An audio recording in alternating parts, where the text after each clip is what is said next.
आप देख रहे हैं इंडिया न्यूज हिंदी। हमारी खबर दिखाती है असर। कानपुर पहुंचे पूर्व डिप्टी सीएम दिनेश शर्मा ने मीडिया से बातचीत करते हुए कहा कि प्रधानमंत्री नरेंद्र मोदी ने पीएफआई पर प्रतिबंध लगाकर देश के प्रति समर्पण का सबूत दिया है। वहीं विपक्ष पर निशाना साधते हुए कहा कि तथाकथित वोटवादी लोग सीएए व एनआरसी की घटना को समर्थन दे रहे थे। हिजाब की घटना को लेकर पूरे देश में दंगा करने की साजिश रही हो या त्योहारों पर दंगा भड़काने का षड्यंत्र रहा हो, पीएफआई के बैन किए जाने को लेकर आज परिवर्तन का दिन है। विपक्ष के नेताओं के पेट में दर्द हो रहा है। वहीं कांग्रेस के भारत जोड़ो अभियान पर सवाल पर बोले कि वो अपने घर जोड़े, अपना दल छोड़े, फिर देश छोड़ने की बात करें। जो लोग पाकिस्तान जिंदाबाद के नारे लगाते हैं उनके साथ राहुल गांधी देश छोड़ो यात्रा निकाल रहे हैं, और जो लोग देश छोड़ने की बात करते हैं उनके घर जाकर राहुल गांधी देश छोड़ने की भी बात कर रहे हैं।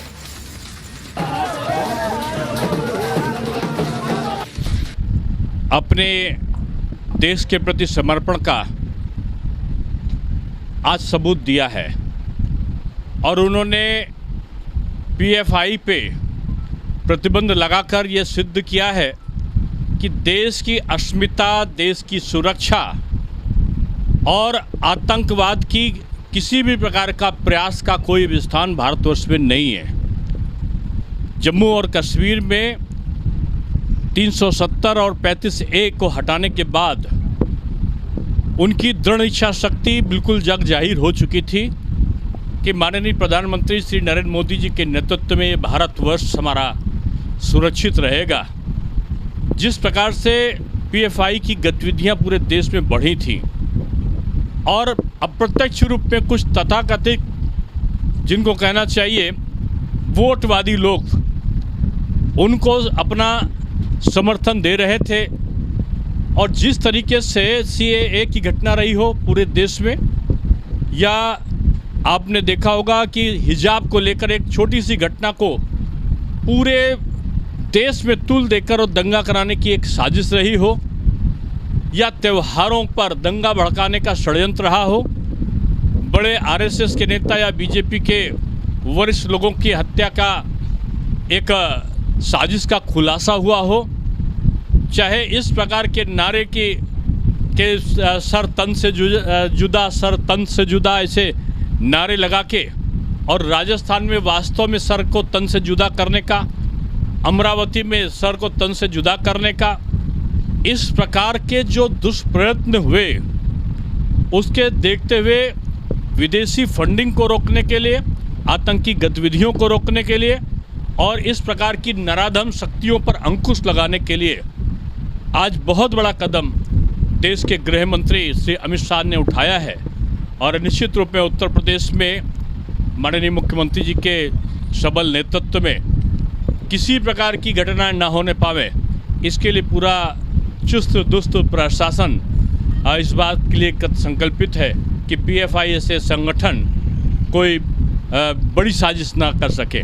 आज भी 80 लोग कर्नाटका में, तो 57 लोग उत्तर प्रदेश में पकड़े गए।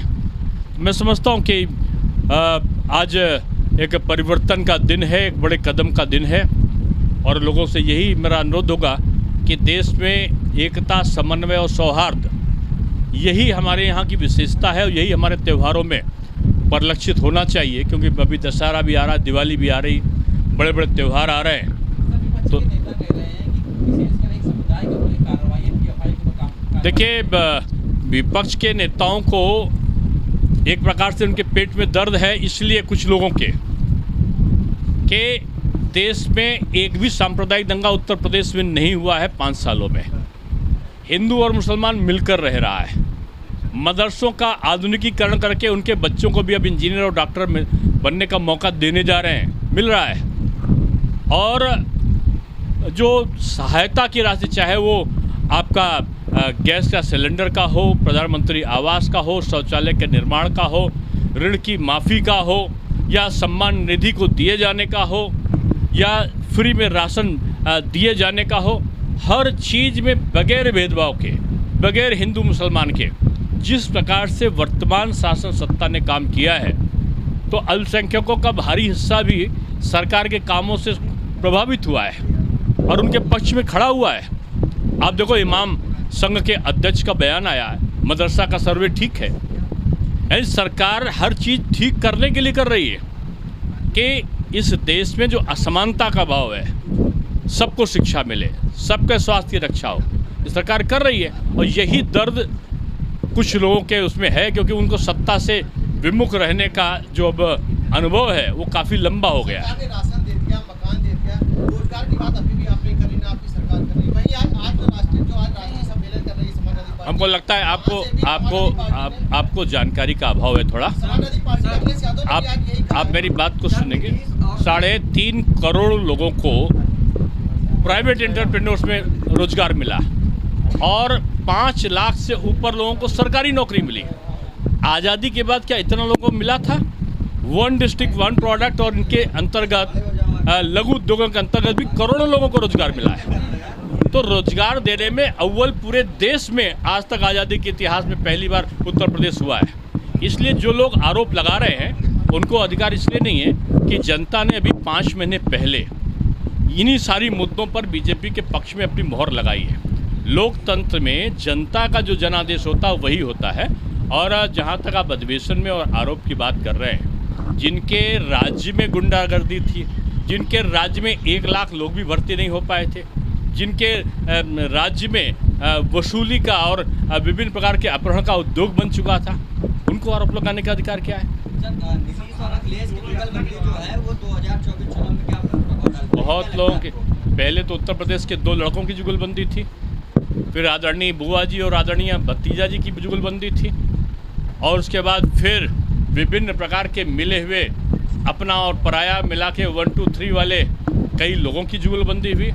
सब पराजित हुई। अब की लगता है कि सबसे बड़ी पराजय की ओर उत्तर प्रदेश में विपक्ष जाएगा और विपक्ष को अपने राजनीतिक अस्तित्व की लड़ाई लड़नी होगी। सर, अखिलेश यादव ने कहा है कि पिछला जो कार्यकाल है सरकार का वो भी बीत गया और इस कार्यकाल में 6 महीने बीत चुके हैं, विकास कार्य नहीं हुए। ये आरोप है समाजवादी पार्टी के अखिलेश यादव का। अब क्या कहना चाहेंगे? व्यक्ति विशेष के आरोप का महत्व लोकतंत्र में नहीं होता। ये तो जनता को पता है कि किसने विकास कराया, किसने नहीं कराया। इसीलिए जनता ने विकास के नाम पर ही 2/3 बहुमत दिया है। इसलिए अब किसी के कहने का कोई असर ना तो जनता पे पड़ने वाला है और ना ही बीजेपी पर पड़ने वाला है। लोग पहले अपना घर जोड़ें, अपना दल जोड़ें। वो राजस्थान में भी बिखर रहा है, गोवा में बिखर गया, मणिपुर में बिखर गया, नागालैंड में बिखर गया, कर्नाटक में बिखर गया, बंगाल में बिखर गया। पहले घर जोड़ो, फिर देश को जोड़ो। और घर कैसे जुड़ेगा, देश कैसे जुड़ेगा? जो पाकिस्तान जिंदाबाद लगाने वाली लड़की थी उसके साथ में यात्रा करी है। जो देश तोड़क लोग थे, जो देश के बारे में बयान देते थे, ऐसे एक धर्मगुरु के वहाँ जाकर उनके साथ जुड़ने का काम किया है। ये देश को तोड़ने वालों का साथ दे रहे हैं कि देश को जोड़ने वालों को दे रहे हैं? ये प्रश्न हर व्यक्ति पूछता है। धन्यवाद।